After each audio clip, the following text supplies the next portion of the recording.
نحمده ونستعينه ونستغفره ونعوذ بالله من شرور أنفسنا ومن سيئات أعمالنا من يهده الله فلا مضل له ومن يضلل فلا هادي له أشهد أن لا إله إلا الله وأشهد أن محمدا عبده ورسوله لا نبي بعد. Ma'asyiral muslimin wal muslimat rahimani wa rahimakumullah.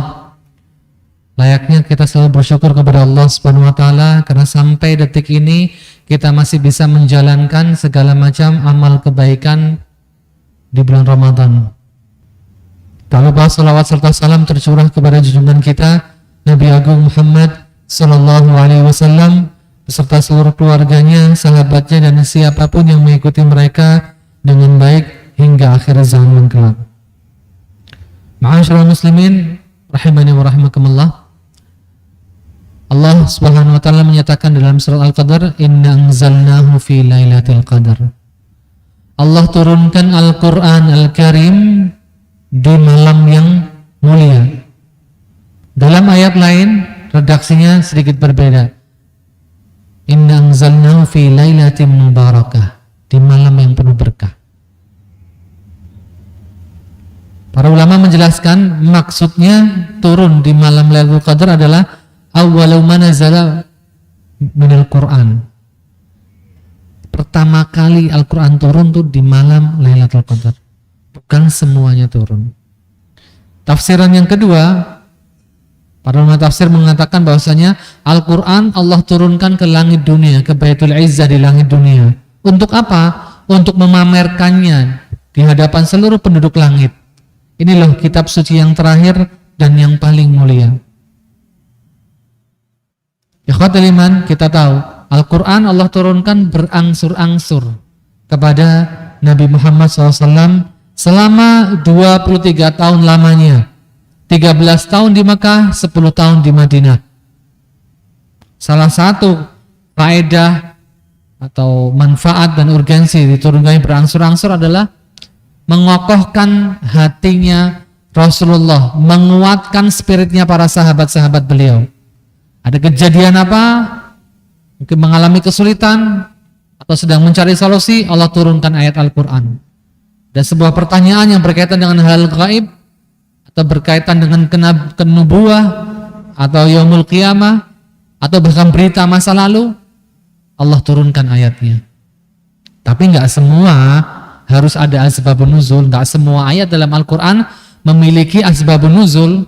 Ya terkadang Allah bada'a biha nafsah, Allah yang memulainya tanpa harus menunggu adanya asbabun nuzul. Namun mayoritas turunnya itu ada sebabnya. Ada sebuah kondisi yang menyertainya. Dan seperti pertanyaan para sahabat atau sebuah permasalahan yang sedang dihadapi kaum muslimin. Faedah yang ketiga, Allah turunkan Al-Quran berangsur-angsur. Mereka, Nabi Muhammad dan para sahabat tuh bisa menghafal. Karena ayat Al-Quran itu 5 ayat, paling banyak 10 ayat. Nah ini yang membedakan zaman sekarang dengan zaman dahulu Bapak Ibu. Para sahabat Nabi turun 5 ayat, mereka menghafalkan, memahami 5 ayat tadi, mengamalkan. Dan gak akan nambah hafalan lagi kecuali mereka sudah ngamalkan 5 ayat tadi. Luar biasa. Makanya mereka jadi hafid Quran di usia yang sudah senja, 50 ke atas. Umar bin Khattab juga, Abu Bakar sama. Kita kalau zaman sekarang lihat aja tuh di RCTI ada hafid cilik Indonesia ya. Kecil-kecil udah hafal Al-Quran, Masya Allah. Ya gak apa-apa, bagus. Gak masalah. Hanya di sini para ulama menggarisbawahi bahwasanya Al-Quran itu diturunkan untuk ditadaburi dan diamalkan, sebagaimana telah dicontohkan pada zaman Rasulullah hidup. Hafalin 5 ayat, pahami, amalkan. Sudah mampu mengamalkan sebisa mungkin, baru tambah lagi 5. Kalau enggak tambah 10. Pahami, amalkan terus seperti itu. Ya akhwatul iman azzallakum, terkadang saya ngelihat beberapa teman baca Al-Quran demi khatam gitu ya. Cepat sekali. Sampai terkadang 1-2 kalimat saya nggak memahami bacanya apa. Oke bagus, kita khatam 10 kali, 11 kali, mau berapa puluh kali silakan bagus. Cuman bacalah dengan baik. Warattilil Qur'ana tartila. Minimal per kalimatnya kedengaran jelas, cepet nggak masalah. Ya, ingat Al-Quran diturunkan untuk afala tatafakkarun, supaya kita berpikir, afala tatadabbarun, supaya kita mentadabburi ayatnya. Jadi Al-Quran berbeda dengan kitab suci sebelumnya. Pertama, diturunkannya berangsur-angsur. Yang kedua, Al-Quran bukan sekedar cuman kitab suci, tapi juga mukjizat.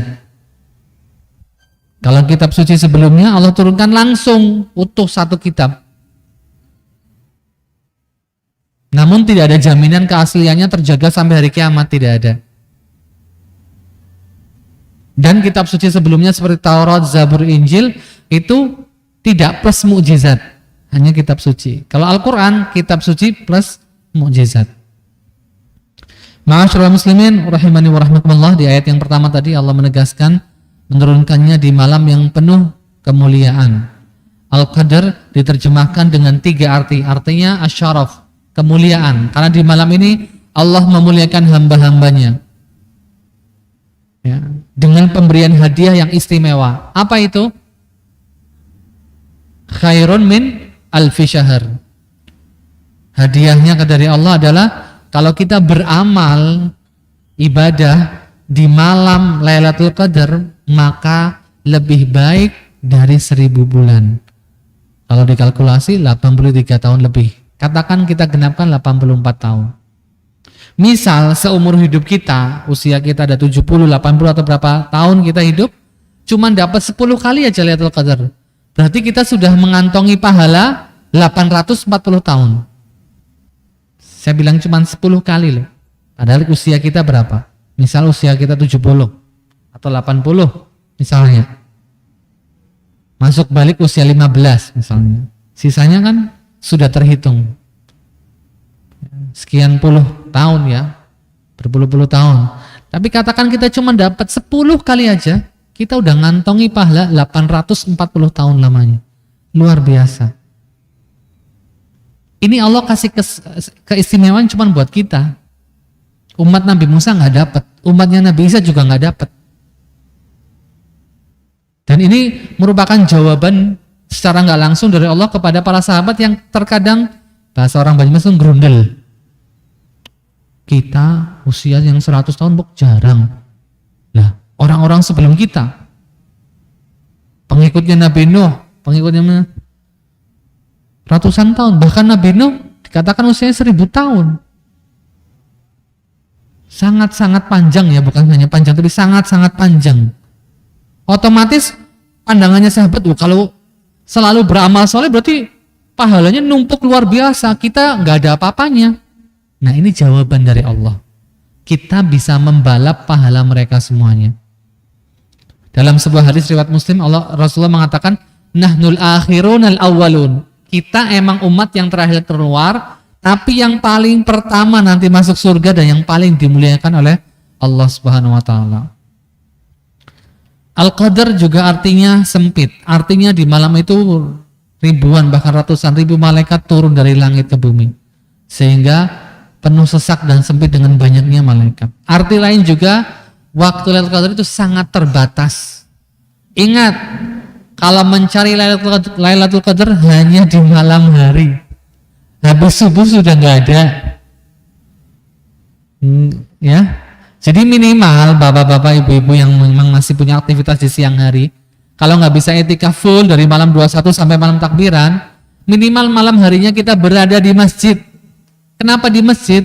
Ya minimal kita punya nuansa yang lebih dekat dengan Allah Subhanahu wa taala. Ada teman-teman yang juga beribadah, baca Quran. Jadi kita ikut termotivasi. Boleh menghidupkan malam-malam 10 hari terakhir di kamar kita, tapi siapa yang jamin ya kita bisa lebih kuat ya. Kita tidur di atas karpet sini kan nggak nyaman. Gampang bangunnya, ada nanti jamaah sholat. Biasanya di Mafazah jam 2 malam sudah mulai sholat malam gitu ya. Sampai menjelang subuh. Jadi perbanyak amal soleh di malam-malam tersebut. Sungguh kata Nabi Muhammad SAW, man hurima khairuha faqad hurim. Yang gak kebagian Lailatul Qadar, kayak kehilangan kesempatan banyak, kehilangan hadiah utama istimewa di bulan Ramadan. Ingat, waktunya sempit, sebentar. Dari ba'da salat Isya, ada yang mengatakan dari pertengahan malam sampai menjelang azan subuh. Ma'asyiral muslimin rahimani wa rahimakumullah. Kemudian di ayat yang kedua Allah menegaskan wa ma adraka ma lailatul qadar. Kata wa ma adraka ma itu artinya Allah ingin memahamkan bahwasanya kita nggak bakal bisa ngerti hakikatnya Lailatul Qadar itu seperti apa. Kita cuma dipahamkan itu malam yang penuh kemuliaan, banyak malaikat turun, pahala khairum min alfi syahr. Apalagi ciri-cirinya Rasulullah jelaskan. Iya, kita cuma tahu itu. Tapi hakikat dahsyatnya Lailatul Qadar nggak ada yang tahu. Bapak Ibu bisa kiaskan ke semua ayat dalam Al-Quran, kalau ada wa ma adraka berarti itu sesuatu yang hakikatnya nggak bakal kita nyampe. Contoh misalnya wa ma adraka ma, dalam ayat-ayat tentang hari kiamat, di situ Allah pakai ayat itu. Pertanyaan yang seolah menegaskan bahwasanya kita nggak akan nyampe. Makanya tugas kita adalah mengejar semampu, sebisa mungkin memaksimalkan usaha kita untuk mengejar Lailatul Qadar. Ma'asyiral muslimin rahimani wa rahimakumullah. Tanazzalul malaikatu warruh fiha bi'izni rabbihim min kulli amr. Artinya pada malam itu para malaikat dan ruh di sini bukan arwahnya manusia, tapi ruh di sini adalah penyebutan istimewa dan khusus buat satu malaikat yang Allah muliakan, yaitu malaikat Jibril. Dalam ayat lain Allah sebut dengan Ruhul Kudus. Bi'izni rabbihim, dengan izin Allah Subhanahu wa taala. Tatanazzal artinya bermakna turun dan sangat banyak malaikat. Hanya Allah yang tahu jumlahnya. Salamun hiya hatta matla'il fajar. Di ayat yang terakhir ini juga para ulama menegaskan sekali lagi malam Lailatul Qadar ini terjadi pada malam hari, bukan pagi, siang ataupun sore, tapi malam hari. Maka dari itu mari Bapak Ibu yang dirahmati Allah SWT, kita kejar kemuliaan ini. Jangan kita sia-siakan. Kapan lagi? Ya dalam setahun selama 365 hari, ini ada satu malam yang Allah muliakan. Paling spesial dari semua malam. Allah sudah ngasih bocorannya. Salah satu malam di 10 malam terakhir. Dalam hadis lain Rasulullah mengatakan iltamisuha fil witr. Cari di malam-malam ganjil. Cuman para ulama pun menasihati bahwasanya bisa jadi Lailatul Qadar terjadi di malam genap. Wallahu a'lam bishawab. Aqulu qouli hadza wa astaghfirullah li lakum. Semoga kita termasuk orang-orang yang mampu dan diberi kekuatan Allah untuk mengejar Lailatul Qadar dan diberi kesempatan dan hadiah mendapatkan kemuliaan ini. Allahumma amin. Assalamualaikum warahmatullahi wabarakatuh.